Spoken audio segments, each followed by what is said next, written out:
cycle adu semna nupi aduda asumna hangai isan haigadra nangbu kai waidegino amukta su udri ai khoi swai mi dimandi nupi aduna ai budi thangnaba khulsidagini nupi asina thangnaba khulsida palakpasida thonglengi masado ningsing mangjing tawi nupi aduna kaidauragi thonglena ko kaisu tawdeda ado aigi mi ngasi karamna khanglibano nupi aduna ngasai ahal amana kaukibaduda tahawbani thonglen yamna nga karam kana kanana kaukibanuni haisibo aingondabo nupi aduna ta thonglena tahawdaba oirini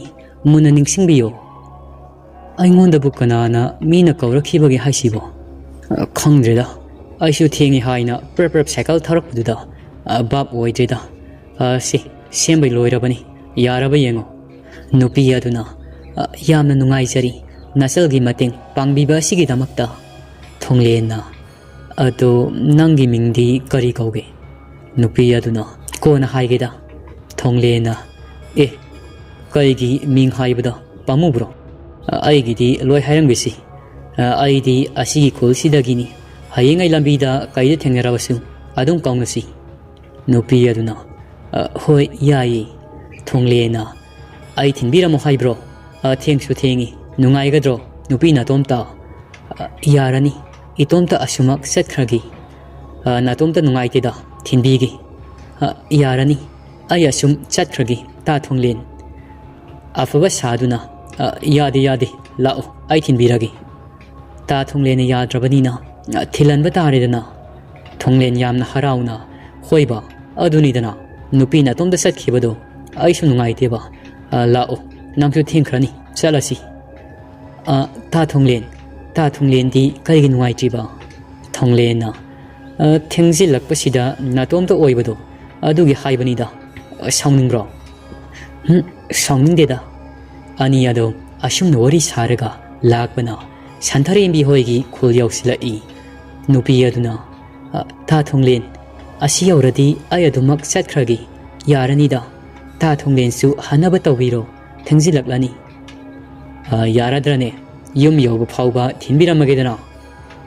yarani ai sumak sangkragi hayeng nongma amuk thengnarasi hoi nangna yadrabanina ai su hanaba tawragi ai wa matadi haigi kaino hainingibado adumak hairo nangna amuk yaraktrabadi ikai yaida as hairo osi ko yageba yage hairakpaduda yamna harauna thonglena nangi sangadauba numit ama hairamu kainom sum samina si haige tawbani nupi aduna is adugi oire hoi yai hayengdi pharakhara tarani hangsise nungthilgi pung ani aswaida khollona bagi lampak asida ngairamu thonglena hoi ngairamgi soidun lauko adudi nangsu satlo aishu halage ko nupi aduna hoi asi haiduna lehori cycle thongna thonglena do mamai adu leithura aga asumna hairi mathang thengnaba kandadi ming haidaba yaroi ko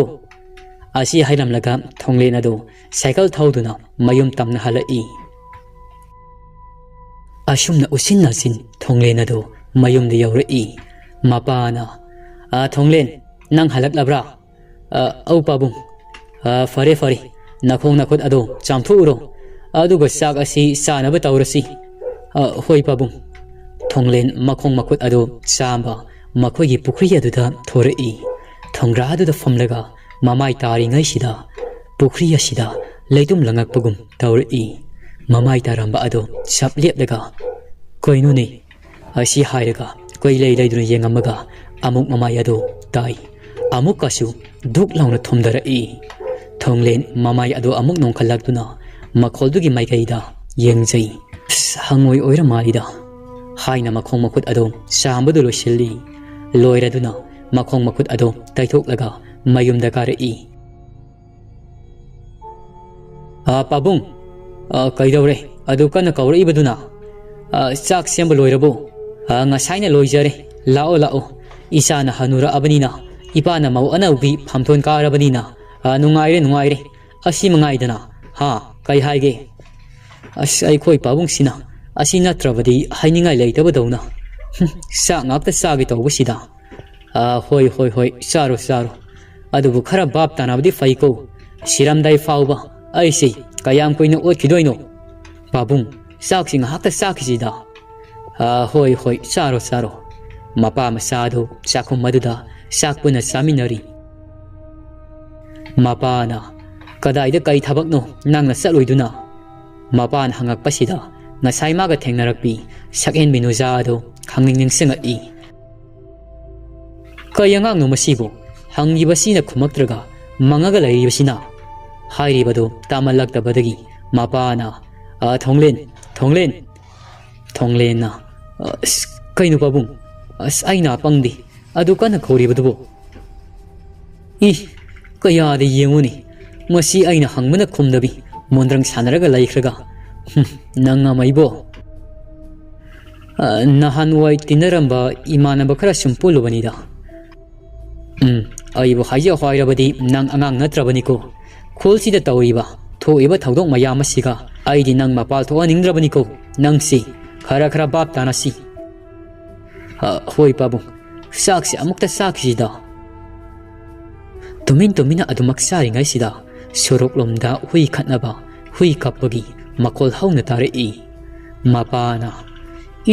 ꯀꯔꯤ ꯃꯑꯣꯡꯅꯣꯗ ꯍꯟꯗꯛ ꯑꯁꯤꯅ ꯅꯍꯥꯟ ꯃꯈꯩ ꯇꯧꯗꯕ ꯀꯟꯅ ꯇꯧꯈꯠꯂꯛꯏꯁꯤꯕꯨ ꯂꯩꯀꯥꯏ ꯑꯁꯤꯗ ꯃꯆꯥꯅꯨꯄꯥꯗ ꯑꯣꯟꯁꯤꯜꯂꯒ ꯍꯥꯏꯔꯝꯃꯤ ꯆꯥꯔꯣ ꯅꯪ ꯂꯣꯏꯔꯒ ꯀꯣꯜ ꯑꯗꯨ ꯂꯣꯏꯁꯤꯜꯂꯣ ꯑꯗꯨꯒ ꯇꯨꯃꯤꯟꯅ ꯂꯩꯔꯣꯀꯣ ꯅꯪꯒꯤ ꯀꯥꯗ ꯊꯣꯡꯂꯦꯟꯅ ꯍꯣꯏꯗ ꯄꯥꯕꯨꯡ ꯑꯩꯕꯨ ꯀꯥꯏ ꯆꯠꯂꯨꯗꯣꯔꯤꯅꯣ ꯅꯨꯡꯗꯥꯡꯁꯤꯗꯕꯨ ꯑꯩꯈꯣꯏ ꯄꯥꯕꯨꯡꯁꯤꯃꯀꯣ ꯃꯄꯥꯗꯨꯅ ꯃꯁꯤꯗꯤ ꯍꯥꯏꯔꯝꯂꯒ ꯃꯄꯥꯗꯣ ꯃꯥꯒꯤ ꯀꯥꯗꯣꯝꯗ ꯆꯪꯈ꯭ꯔꯤ ꯊꯣꯡꯂꯦꯟ ꯃꯣꯟꯗꯥꯒ ꯅꯨꯡꯉꯥꯏꯅ ꯏꯁꯩꯒ ꯁꯛꯇꯅ ꯃꯣꯟꯗꯥ ꯑꯔꯣꯏꯕꯤꯗ ꯅꯨꯡꯉꯥꯏꯅ ꯊꯕꯛꯁꯤꯡ ꯑꯗꯨ ꯂꯣꯏꯁꯤꯜꯂꯤ ꯊꯣꯡꯂꯦꯟꯅ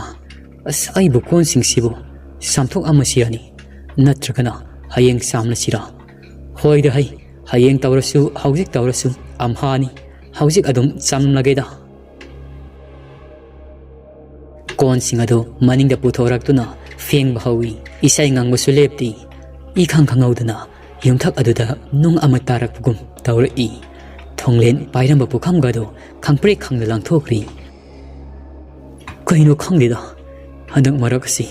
ꯒ꯭ꯌꯥꯟ ꯑꯃ ꯏꯃꯥꯡ ꯃꯥꯡꯉꯤꯗ ꯂꯪꯊꯣꯛꯈꯤꯕ ꯄꯨꯈꯝ ꯑꯗꯨ ꯀꯥꯏꯗ ꯇꯥꯔꯤꯕꯅꯣ ꯌꯦꯡꯉꯒ ꯑꯃꯨꯛ ꯈꯨꯟꯖꯤꯜꯂꯤ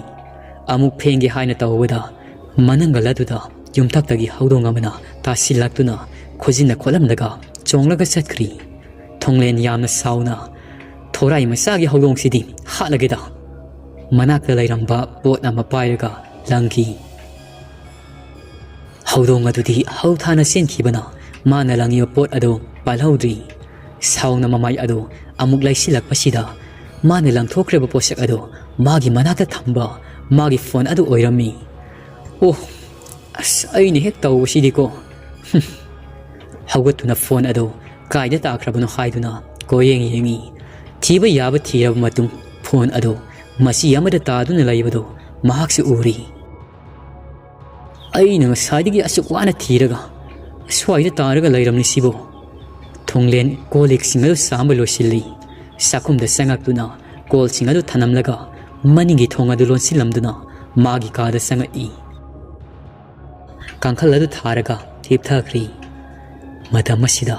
ꯃꯥꯒꯤ ꯉꯛꯁꯝ ꯃꯌꯥ ꯑꯁꯤꯗ ꯍꯥꯒꯠꯆꯔꯤ ꯍꯥꯏꯗꯨꯅ ꯍꯥꯏꯐꯦꯠ ꯍꯣꯠꯂꯨꯔꯤ ꯑꯗꯨꯕꯨ ꯉꯁꯥꯏ ꯍꯧꯗꯣꯡꯅ ꯇꯥꯔꯛꯄꯗ ꯍꯧꯗꯣꯡꯒꯤ ꯈꯨꯖꯤꯜ ꯑꯗꯨꯅ ꯈꯣꯠꯈꯤꯕ ꯃꯄꯥ ꯑꯗꯨ ꯑꯣꯏꯔꯝꯗꯨꯅ ꯏ ꯈꯔ ꯊꯣꯛꯏ ꯀꯩꯅꯣ ꯍꯧꯗꯣꯡꯒꯤ ꯈꯨꯖꯤꯜ ꯑꯁꯤꯅ ꯈꯖꯤꯛ ꯈꯣꯠꯈꯤꯕꯁꯤꯕꯨ ꯃꯤꯒꯤ ꯈꯨꯖꯤꯟꯅ ꯈꯣꯠꯈꯤꯕꯒꯨꯝ ꯇꯧꯔꯤꯕꯁꯤꯕꯨ ꯈꯪꯗ꯭ꯔꯦꯗ ꯍꯌꯦꯡ ꯅꯣꯡꯉꯥꯜꯂꯒ ꯐꯖꯅ ꯌꯦꯡꯗ꯭ꯔꯕꯗꯤ ꯌꯥꯔꯔꯣꯏ ꯍꯥꯏꯅ ꯈꯟꯖꯔꯒ ꯇꯨꯝꯕ ꯊꯦꯝꯃꯤ ꯉꯥꯏꯍꯥꯛꯀꯤ ꯃꯇꯨꯡ ꯊꯣꯡꯂꯦꯟ ꯑꯗꯨ ꯇꯨꯝꯊꯈꯤꯕꯒ ꯃꯥꯒꯤ ꯐꯃꯥꯡ ꯑꯗꯨꯗ ꯃꯤꯒꯨꯝꯕ ꯃꯁꯝ ꯏꯐꯥ ꯐꯥꯕꯒꯨꯝ ꯃꯃꯤ ꯑꯃ ꯇꯥꯔꯛꯏ ꯃꯃꯤ ꯑꯗꯨ ꯃꯌꯦꯛ ꯁꯦꯡꯅ ꯇꯥꯔꯝꯗꯕꯤ ꯉꯥꯏꯍꯥꯛꯀꯤ ꯃꯇꯨꯡ ꯑꯗꯨꯃꯛ ꯃꯥꯡꯈ꯭ꯔꯤ ꯅꯣꯡꯉꯥꯜꯂꯝꯗꯥꯏꯒꯤ ꯎꯆꯦꯛ ꯃꯈꯣꯜꯒ ꯇꯥꯔꯛꯄ ꯑꯃꯝ ꯑꯉꯥꯟ ꯁꯤꯟꯅꯔꯛꯄ ꯃꯇꯝ ꯑꯁꯤꯗ ꯊꯣꯡꯂꯦꯟꯒꯤ ꯃꯄꯥ ꯑꯗꯨ ꯇꯤꯡꯂꯤ ꯌꯥꯡꯂꯤꯡꯗꯨꯅ ꯍꯧꯒꯠꯂꯛꯏ ꯍꯧꯒꯠꯂꯛꯑꯕ ꯃꯇꯨꯡ ꯃꯅꯤꯡ ꯆꯪꯒꯦ ꯍꯥꯏꯗꯨꯅ ꯂꯥꯛꯏ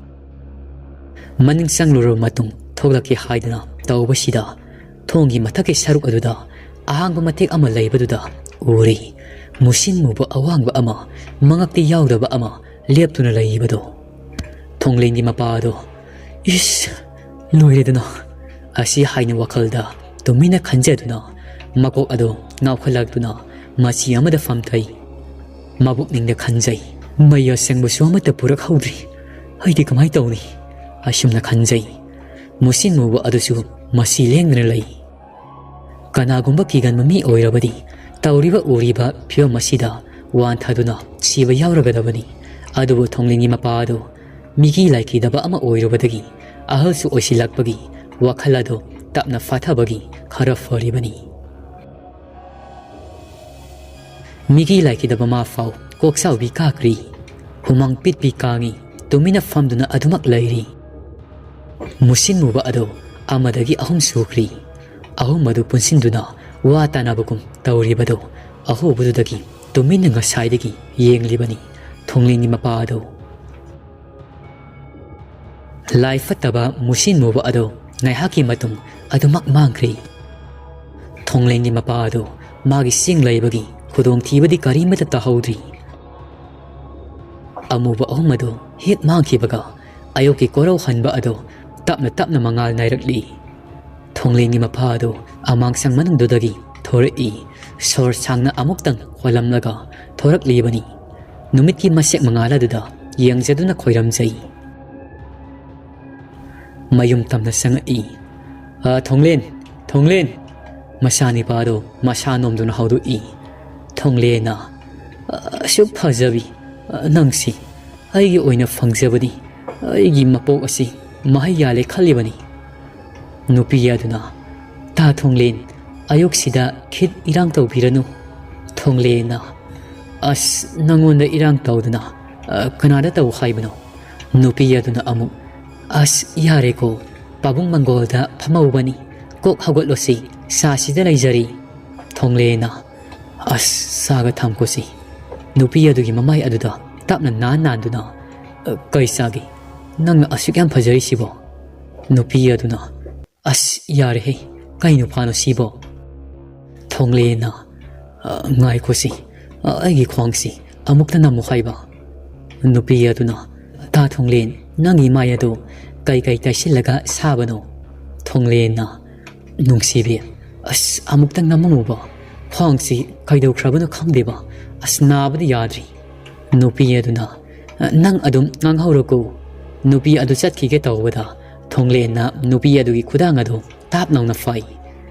oh nangisi aigi seba yamna tawningdabi waro nupi duna hoiba aina fagi tawbani namigisi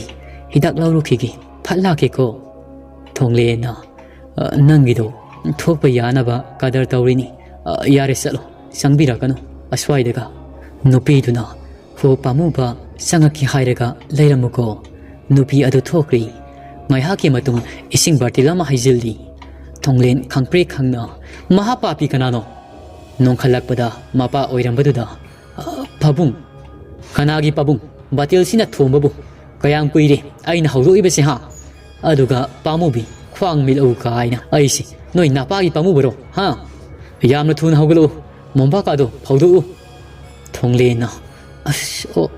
pabung haisini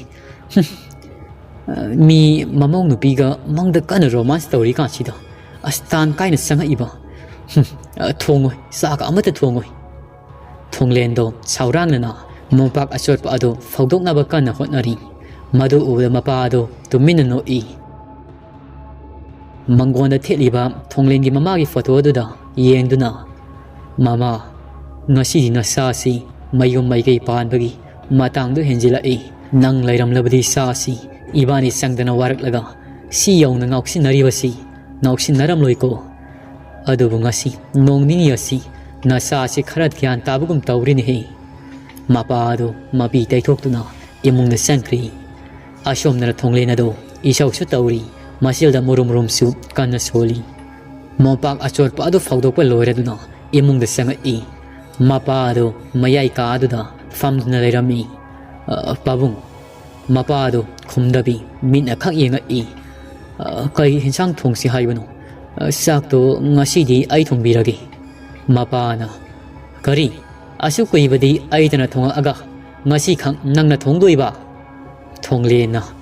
ꯑꯁ ꯍꯧꯔꯛꯑꯅꯤ ꯃꯥꯏ ꯍꯧꯅꯕꯤꯁꯤ ꯌꯥꯔꯦ ꯑꯩ ꯑꯗꯨꯝ ꯊꯣꯡꯖꯔꯒꯦ ꯑꯩ ꯊꯣꯛꯄ ꯇꯧꯖꯔꯨꯔꯒꯦ ꯍꯥꯏꯅ ꯆꯥꯛꯈꯨꯝꯗ ꯆꯪꯈ꯭ꯔꯤ ꯃꯄꯥꯅ ꯃꯁꯤꯗꯤꯀꯣ ꯍꯥꯏꯅ ꯇꯨꯃꯤꯟꯅ ꯐꯝꯗꯨꯅ ꯂꯩꯍꯧꯔꯤ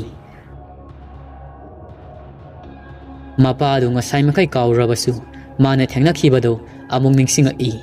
ꯅꯤꯡꯁꯤꯡ ꯇꯨꯁꯨꯡꯉꯛꯏ ꯀꯔꯝꯅꯅꯣ ꯑꯁꯨꯛ ꯀꯨꯏꯕ ꯅꯝꯁꯤꯟꯗꯨꯅ ꯊꯝꯈꯤꯕꯁꯤ ꯑꯃꯨꯛ ꯅꯧꯍꯧꯅꯅ ꯃꯊꯤ ꯐꯣꯡꯉꯛꯏꯕꯁꯤꯕꯨ ꯑꯁꯨꯝꯅ ꯂꯩꯕꯗꯤ ꯌꯥꯔꯣꯏ ꯑꯈꯪ ꯑꯍꯩ ꯑꯃ ꯇꯥꯟꯅꯍꯧꯗ꯭ꯔꯕꯗꯤ ꯈꯨꯗꯣꯡꯊꯤꯕ ꯉꯥꯛꯇ ꯊꯣꯛꯄ ꯁꯣꯏꯗ꯭ꯔꯤ ꯑꯗꯨꯅ ꯉꯁꯤ ꯅꯨꯃꯤꯠ ꯑꯁꯤꯗ